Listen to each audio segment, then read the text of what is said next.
ایک بزرگ نے بڑا پیارا شعر کہا، وہ کہتا ہے تجھ کو نازاں ہے کہ بدلا ہے زمانے نے تجھے، تو اس بات پر فخر محسوس کر رہا ہے، ناز کر رہا ہے کہ زمانے کے مطابق تو ہو گیا ہے، زمانے نے تجھے بدل دیا ہے۔ وہ کہتا ہے تجھ کو نازاں ہے کہ بدلا ہے زمانے نے تجھے، مرد وہ ہیں جو زمانے کو بدل دیتے ہیں۔ جیسے حضرت خواجہ معین الدین چشتی اجمیری رحمت اللہ تعالی علیہ ہندوستان میں تشریف لے گئے ہیں، تو آپ نے اپنے آپ کو ان کے مطابق نہیں ڈھالا، بلکہ ان کو اپنے رنگ کے اندر رنگ کے دکھا دیا ہے۔ یہ ہے مردوں کا کام۔ حضرت خواجہ معین الدین چشتی اجمیری رحمت اللہ تعالی علیہ، آپ کا تبلیغ کا انداز کیسا ہوتا تھا، میں اس کی ایک جھلک آپ کو دکھانے لگا ہوں۔ ایک جھلک بتلائیں کس طرح آپ لوگوں کو اسلام کے اندر داخل فرماتے تھے۔ ایک مرتبہ آپ اپنے ساتھیوں کے ہمراہ سفر کر رہے تھے، تو جنگل میں ایک جگہ آپ نے پڑاؤ لگایا۔ جب پڑاؤ لگایا تو تھوڑی دور آگ کی روشنی نظر آئی، رات کا وقت تھا، تو آپ نے اپنے ایک ساتھی کو بھیجا، فرمایا جاؤ دیکھو یار یہ آگ جل رہی ہے، روشنی ہے، یہ کیا ماجرا ہے۔ وہ وہاں گیا تو واپس آ کر انہوں نے بتلایا کہ حضرت صاحب یہ آتش پرست ہیں جنہوں نے آگ جلائی ہوئی ہے اور آگ کی پوجا کر رہے ہیں۔ پرستش یہ عبادت کو کہتے ہیں۔ یہ میں سمجھتا ہوں بہت بڑی جہالت ہوتی ہے کہ جس چیز سے کوئی بظاہر نفع حاصل ہوتا نظر آتا ہے تو اسی کو معبود سمجھ بیٹھتے ہیں۔ سورج اگر روشنی دیتا ہے تو سورج کو معبود سمجھ لیا، کوئی چاند کو معبود سمجھ رہا ہے، اگر گائے دودھ دیتی ہے تو اسی کو معبود بنا لیا۔ نہیں سمجھ لے گی بھائی، جس سے کوئی نفع حاصل ہوتا نظر، آگ جلاتی ہے، گرم کرتی ہے، اس کو معبود بنا لیا۔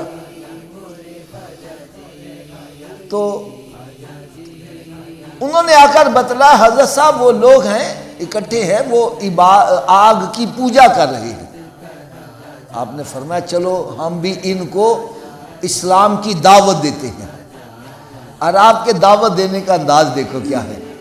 آپ وہاں تشریف لے گئے، جو ان کا بڑا گرو گھنٹال تھا اس سے جا کر پوچھا کہ بھائی تم یہ کیا کر رہے ہو؟ کہنے لگے جی ہم آگ کی پوجا کر رہے ہیں۔ فرماتے ہیں کہ تم کیوں پوجا کرتے ہو اس کی؟ کہنے لگا جی آگ کا کام ہے جلانا، تو ہم اس کی پوجا کرتے ہیں۔ فرمایا کتنے عرصے سے کر رہے ہو؟ اور جی ہم تو نسل در نسل اس کی پوجا کرتے آ رہے ہیں۔ فرمایا اچھا اتنا عرصہ ہو گیا تمہیں پوجا کرتے ہوئے، اب یہ تمہیں جلائے گی تو نہیں نا؟ وہ کہنے لگا جناب آگ کا تو کام ہی جلانا ہے، یہ تو جلائے گی۔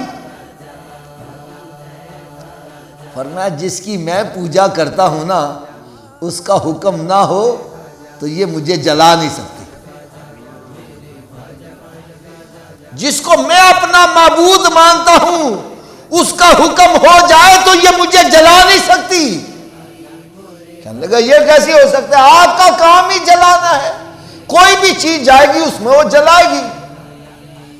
فرماتے ہیں اس کا چھوٹا بیٹا تھا جو اس کے پاس کھیل رہا تھا، آپ نے اس کے بچے کو پکڑا اور آگ کے اندر چھلانگ لگا دی۔ آگ جو بھڑک رہی تھی اس کے اندر چھلانگ لگا دی۔ بچے کو ساتھ کیوں پکڑا؟ کہ اگر میں اکیلا جاؤں گا تو لوگوں کی توجہ کا مرکز نہیں بنے گا، اگر اس کے بیٹے کو اٹھا کر جاؤں گا یہ چیخے مارے گے، سارے لوگ متوجہ ہو جائیں گے۔ جیسے اس نے آپ نے بچے کو پکڑا اور چھلانگ لگائی تو چیخوں کی آواز ایک دم بلند ہوئی۔ او دیکھو بابا بچے کو لے کر چھلانگ لگا دی اس نے، یہ تو جلا دے گا۔ وہ سارے آتش پرست جو ادھر ادھر بکھرے تھے سارے اکٹھے ہو گئے، کیا ہو گیا جی؟ وہ جی بچے کو آگ میں لے کے چلا گیا۔ سارے جو تھے ان کی توجہ کا مرکز آپ بن گئے۔ آپ کافی دیر آگ میں رہے اور جب آگ سے باہر نکلے تو آپ کے جسم کا ایک بال بھی نہیں جلا تھا، بلکہ آپ نے جس بچے کو گود میں اٹھایا ہوا تھا، آپ کے ہاتھوں کی برکت سے وہ بچہ بھی جلنے سے محفوظ رہا، وہ سارے کے سارے کلمہ پڑھ کے مسلمان ہو گئے۔ کہ جس کی ہم پوجا کر رہے ہیں، اتنا عرصہ پوجا کرنے کے باوجود بھی وہ ہمیں جلا رہی ہے، اور جن کی یہ پوجا کر رہے ہیں اس کے حکم کے بغیر یہ جلا نہیں رہی، تو پھر سچا معبود تو وہی ہو گیا جس کے حکم کے اوپر ساری کائنات کا نظام چل رہا ہے۔ اللہ تبارک و تعالیٰ ہی یہ زمین و آسمانوں کو بنانے والا، یہ دن اور رات جو نکل رہا ہے، یہ سب کچھ اسی کے حکم سے ہے۔ تو جو ساری کائنات کا خالق ہے، مالک ہے، وہی معبود برحق ہے، ہمیں اسی کے آگے جھکنا چاہیے۔ آپ کا انداز تبلیغ اس طرح ہوتا تھا کہ آپ دعوت دیتے، ہزاروں کی تعداد میں لوگ کلمہ پڑھ کے مسلمان ہو جایا کرتے تھے۔